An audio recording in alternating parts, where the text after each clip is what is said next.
እንትን ላይ ቴሌግራም ግሩፕ ላይ እናጋባለን ባል የሚሸጥ ባል አለ ወንድ አለ ብለው የሚያወሩት ግሩፕ ላይ ይቀላቀሉና ባል እፈልጋለሁ ባል መግዛት እፈልጋለሁ ብለው ያወሯቸዋል። ከዛ ችግር የለውም ይሉና ደላሎች ሜኖ ይልኩላቸዋል። ልክ ምግብ ቤት ገብታችሁ ምግብ ቤት ሜኖ አይደለም የሚቀርብላችሁ፣ ለሳቸውም የወንዶች ሜኖ ቀረበላቸው። ከዛ አዩና አይናቸው ውስጥ የገባውን የወደዱትን ወንድ መረጡና ይሄንን ወጠጤ ነው ማገባው ይሄንን ነው የምፈልገው ብለው አሉ።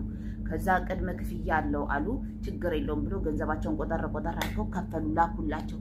ከዛ ደግሞ ሰርግ ማስጀመሪያ ማለት ነው የሰርግ ፕሮግራሙ ማስጀመሪያ ገንዘብ 70 ምናምን ሺህ አሉ። ከፈሉኝ ሴትዮ ገንዘብ አላቸው ምን ቸግሯቸው።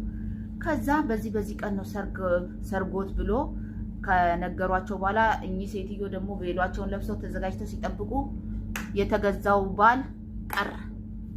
ከዛ ተናደው አሁን በንዴት ተስፋ አልቆርጥም ብለው ሌላ ደላላ ቤትም ሂደት ሌላ ደላላ እኛ በታማኝነት እናጋባለን ምናምን ብሏቸው አሳምኗቸው። ከዛ አሁንም ሜኖ ቀረበላቸውና መረጡ ወንዱን።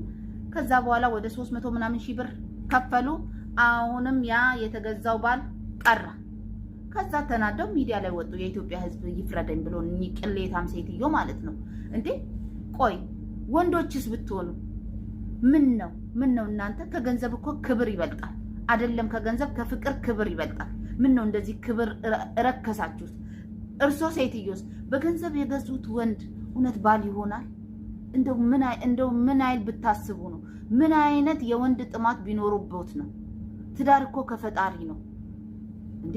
ቤተክርስቲያን ሄደው ድፍት ብለው ለፈጣሪ አልቅሰው አይነግሩም ጥሩ ባል እንዲሰጡት? ገንዘብ ስላለኝ የሰውን ልጅ እንደ ዕቃ ለመግዛት ማሰብ ራሱ ይሄ ነውር ነው። በእንደዚህ አይነት ነገር ላይ መንግስት ራሱ እርምጃ መውሰድ አለበት። ሀገሬ እየተሰደበች ነው። ገና እናንተ ሚስማር ታዘንቡበናላችሁ። ቅሌታ ሙላ የኢትዮጵያን ሕዝብ አማክረሽ ወንድ ለመግዛት የሄድሽ ይመስል የኢትዮጵያ ሕዝብ ይፍረደኝ። ይሄ የኢትዮጵያ ሕዝብ እኮ ፈረደበት ለራሱ ስንት ችግር አለበት እንዴ! ተውን።